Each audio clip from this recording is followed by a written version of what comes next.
ছেঁচড়া খাচ্ছে, ছেঁচড়া মানুষ আমরা সবাই ছেঁচড়া, তো এই যে আরেকজন ছেঁচড়া খাচ্ছে। আমি ছেঁচড়া নই গাইস, ওই জন্য আমি খাইনি। আমি এই যে এত বড় মাছ খাচ্ছি আর এইটুকুনি ভাত খাচ্ছি, ডায়েট করছি।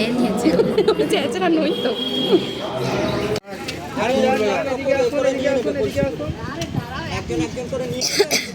বলো বৌদিরা মিষ্টি হয়, ননদিরা ঝাল।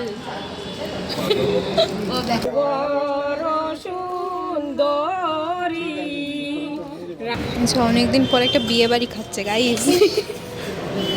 হল্লা পার্টির একজন মেম্বার সবে খেতে বসেছে। এ পকাদা তাকালে ভালো। Hello everyone, welcome back to my বিয়ে বাড়ি ব্লগ পার্ট 1। তো আজকে সেই দিনটা চলেই আসলো, তো বিয়েটা চলেই আসলো আর আমরা একটা বিয়ে বাড়ি পেলাম ফাইনালি। তাই জন্য একদম সেজে গুজে রেডি হয়ে গায়ে হলুদের জন্য বেরিয়ে পড়েছিলাম। আর এখন যাচ্ছি হচ্ছে মাসিদের বাড়িতে। আর কেমন লাগছে আমাদেরকে অবশ্যই কমেন্ট করে জানিও কিন্তু। তো তারপর মাসিদের বাড়িতে চলে সোজা ওপরে চলে এলাম ছাদে, কারণ যেখানটা তানিয়াদিকে গায়ে হলুদ দেবে সেই জায়গাটা দেখার জন্য। আর দেখতেই পেলে কত সুন্দর করে সাজিয়েছে। আর সাজানোর কোনো দরকারই নেই, কারণ মাসিদের ছাদটাই এত সুন্দর, চারিদিকে এত ফুল, তো খুবই সুন্দর মাসিদের ছাদটা। তারপরে নিচে নেমে দেখি তানিয়াদির গায়ে হলুদের তত্ত্ব চলে এসছে। আর দেখো কত তত্ত্ব এসছে তানিয়াদির শ্বশুরবাড়ির থেকে, অনেক অনেক তত্ত্ব এসছে। আর এটা হচ্ছে সামনের ঘরে রাখা হয়েছে মাসিদের। তারপরে মাসিরা হচ্ছে বললো যে চল এবারে জল সইতে যাওয়া হোক। তাই জন্য আমরা সবাই মিলে বেরিয়ে পড়লাম, কারণ আর দেরি করা যাবে না, কারণ অলরেডি 12টা বেজে গেছে। তাই জন্য তাড়াহুড়ো করে সবাই মিলে বেরিয়ে পড়লাম জল সইতে দেওয়ার জন্য। আর দেখতেই পাচ্ছ এই যে সামনে যে আঁচলটা দিয়ে ঢাকা আছে ওটাই হচ্ছে বড় মাসি, বড় মাসির মুখটা দেখা যাচ্ছে না। তারপরে আমরা চলে আসলাম বড় মাসিদের এখানকার একটা পুকুরে।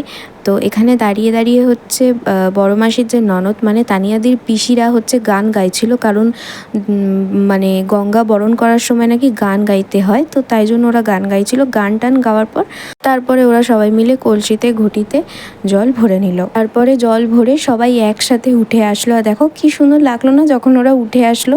তারপরে আমরা ওখান থেকে সোজা চলে আসলাম ভবনে খাওয়া দাওয়ার জন্য, কারণ আমরা আর মাসিদের বাড়িতে গেলাম না, কারণ অলরেডি এতটা দেরি হয়ে গেছে। আমাদেরও মেকআপ আর্টিস্ট আসবে, কারণ আমরাও সাজতে বসবো, তো ওই জন্য আমরা সোজা চলে আসলাম ভবনে খাওয়ার জন্য।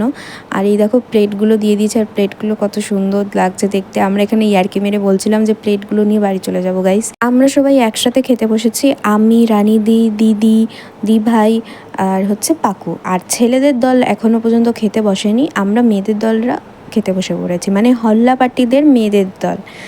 তো যাই হোক, ফার্স্টেই দিয়ে দিয়েছে ভাত ডাল। আর এখানে আমি রানীদের পিছনে লাগছিলাম, বলছিলাম অনেক দিন পর বিয়েবাড়ি খাচ্ছে, ঠিক আছে। তারপরে হচ্ছে চলে এসেছিলো ছ্যাঁচড়া, যেটা কিনা আমি নিইনি, ঠিক আছে। একটুখানি টেস্ট করেছিলাম, জাস্ট একদমই ভালো লাগেনি, ঠিক আছে। এটাকে নাকি ছ্যাঁচড়া বলে, ঠিক আছে। সেটা নিয়েই একটু সবার পিছনে লাগছিলাম, আমি ইয়ার্কি করছিলাম। আর আমি এখানে নিয়ে নিয়েছিলাম মাছের ঝোল না ঝাল, যাই হোক কিছু একটা করেছিল, তো ওটাই নিয়ে নিয়েছিলাম। তাও ওটা খেতে পাচ্ছিলাম না গাইস, কারণ এত বড় একটা মাছ দিয়েছিল। দেন তারপরে রানীদি এখানে লঙ্কা খাচ্ছিলো, তারপর বলছিলো যে তুমি খাবে, আমি বললাম যে না আমি লঙ্কা খাই না।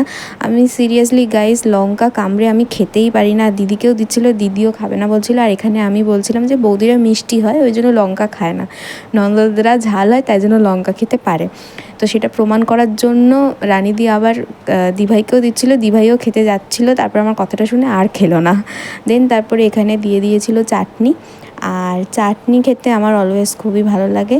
আর এই দেখো কারুর এখনও পর্যন্ত খাওয়া হয়নি, আমি ফার্স্ট চাটনি নিয়ে নিয়েছি, আর দিভাইও চাটনি নিয়ে নিয়েছে। আর চাটনিটা জাস্ট ফাটাফাটি করেছিল, মানে সব খাবারের মধ্যে চাটনিটা আমার সব থেকে মানে নাম্বার 1 লেগেছিলো, কারণ চাটনিটা আমার এত ভালো লেগেছিলো। আমাদের খাওয়া দাওয়া হয়ে গেছিলো, তারপরে ছেলেদেরও খাওয়া দাওয়া হয়ে গেছিলো, কিন্তু পকাদা ততক্ষণেও আসতে পারেনি, তাই একা একা খেতে বসতে হয়েছিল বাবুদার সাথে। বাবুদা মানে তানিয়াদির দাদা।